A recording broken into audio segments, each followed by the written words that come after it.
దేశంలో దయగల్ల మహారాజులకు కొదువే లేదు. వరదలొస్తే కొంతమంది లీడర్లు ఓ 4 పులిహోర ప్యాకెట్లు, ఓ 3 నీళ్ళ బాటిల్, 2 బిస్కెట్ ప్యాకెట్లు వంచి దానకర్ణుడు శిబి చక్రవర్తి చిన్న తమ్ముడని పెద్ద ఫ్లెక్సీలు వేసుకొని సోషల్ మీడియాలో మస్తు పబ్లిసిటీ చేసుకుంటారు. కానీ బీహార్లున్న పూర్ణియా ఎంపీ పప్పు యాదవ్ గారు గట్ల లేరు. వరద బాధితులను మందలేయడానికి పోయి మహారాజుల వారు పైసలు ఇసిరినట్టే సార్ వారు చూడుర్రి ఎట్లా పైసలు ఇసిరిర్రో.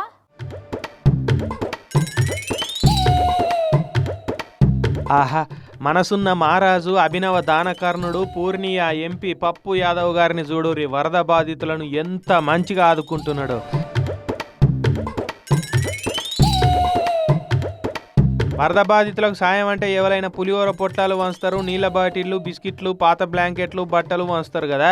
కానీ సార్ చూడురి వరద బాధితులను మందలిస్తానికి పోయి కార్ల మహారాజు లెక్క కూర్చొని కదులుతున్న కార్లకి వెళ్ళే పైసల బెండలు బయటకు తీసి ఒక్కొక్క నోట్ను జనాలకు ఎట్లా వంచుతున్నాడో. ఇంత అలకగా పైసలు బాగానే వంచుతున్నాడంటే ఎంపీగా పనిచేస్తున్న సారు కష్టార్జితం షాన్నే ఉన్నట్టున్నది.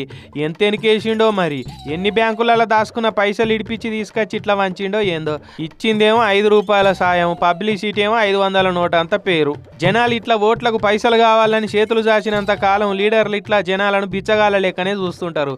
లీడర్లు 10 రూపాయల నోట్లు బొచ్చలేసి 10,000 ప్రచారం చేసుకొని పోతూనే ఉంటారు అని అంటున్నారు వరద సాయం పేరుతోటి ఈయన చేస్తున్న బురద పని చూస్తున్నోళ్ళు.